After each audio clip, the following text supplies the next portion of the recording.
My name's Sadie Funk. I was Peace Corps Ecuador from Omnibus 97, 07 to 09.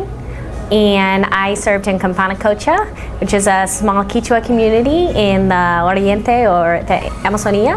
And so basically that's about 5 or 6 hours south, or 5 or 6 hours southwest of Quito by bus. Then you get on, and that takes you to Tena. So Tena is the provincial capital of Napo. And then in Tena you grab a bus about an hour to Awano, city of Awano, which is one of the municipal capitals. Then in Awano you take a small canoe over the river. Then you get on a camioneta, back of a truck, and go about 45 minutes. And then you're in Campana. First story is towards the end, you know, and so you've got lots of animals all the time. And I used to walk home at night and people would always warn me, oh, you know, make sure you have your flashlight, this person's got to come with you, that you're going to get bit by a snake, da-da-da. And I mean, I had snakes in my house and stuff, but luckily never a poisonous snake in my house. And I was pretty lucky on the walks home. Every time I almost hit a poisonous snake, there'd be someone with me. So the very end, we're walking home from this party, and the Quechua can party. I mean, they go all night, every chicha and beer all night long. And so we're walking home, and I had a headlamp, which were really popular. And they said, Sadie, give me your headlamp. You can't walk in front. So I was like, oh, okay. I'm walking with a group, another family or two. So I give them my headlamp, and we're walking. And I'm not paying attention to anything. I'm just walking, chatting, you know, smiling, laughing, and stop. And they saw, it was, sure enough, it was, what do they call it?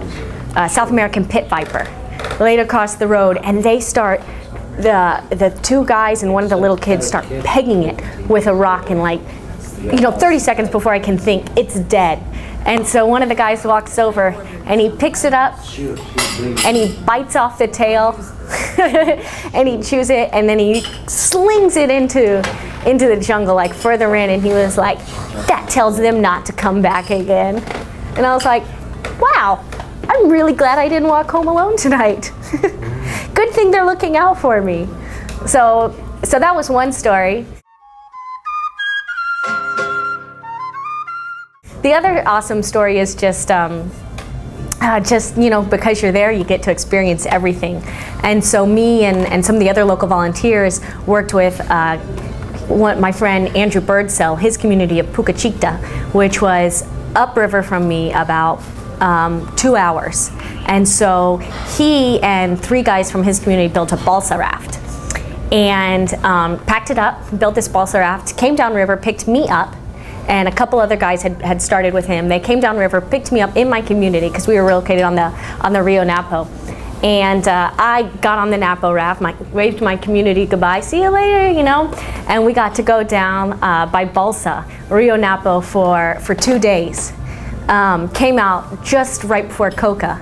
And so this raft we'd built, you know, and going down, and chicha's what everyone loves. And so here it's me, a bunch of Quechua guys, and a few Peace Corps volunteers, and I'm serving chicha, and the Quechua guys are like, this is incredible, she's serving us chicha as we're going down, because I make sure and had my stash before we left. And so yeah, sure enough, we went downriver. We stopped in one community where someone had an uncle, and they put us up for the night. We slept on their floors, and came out the next day in a brand new city, and bussed back home, and just to get rid of the raft, we just pushed it down shore, and it was done.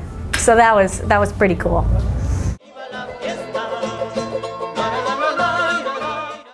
Rio Napo. Yeah, it's a really big river. It's probably wider than from here to the other side of the restaurant, and it's a tributary to the Amazon River. Yeah. Is it pretty fast, or it varies on how much? It varies, and it's not too fast in some parts, but if it rains, it's really fast. And every now and then every about 10 years, they get a really bad flood. And we had one really bad flood, and I couldn't believe it. I was shocked at how much it grew. But they told me, some of the locals told me, the people of the community told me that when they were about 25 years before, it flooded so badly that only one part of it, there's 3 barrios, so 3 different neighborhoods, only the part on the very highest part. So they were going around in the community to pick everyone up in canoes. Because even, everyone has like thatch roof houses on stilts, and even to be on top of that almost wasn't enough. Yeah, so, yeah. Well, very good. Come on. Chicha is what all of the Quichua de Oriente drink, and it is fermented and masticated. Masticated? That's the Yeah. Yucca. And so what they do is they harvest it, they peel it, they steam it, and then they mash it. And while they're mashing it, they chew it and spit it back in, and do that the whole time. And then they take it and put it in these plastic trash cans about this big, and let it sit and ferment for a week. And they drink that all day, every day. They start putting it on babies' mouths at about 3 months old to get them used to it. And they drink it for breakfast, they drink it if someone comes over, they drink it at mingas, like community work parties. I mean, it is, they drink it as meal replacements. It's everything. You cannot make a friend without chicha. And so they drink it all day, every day.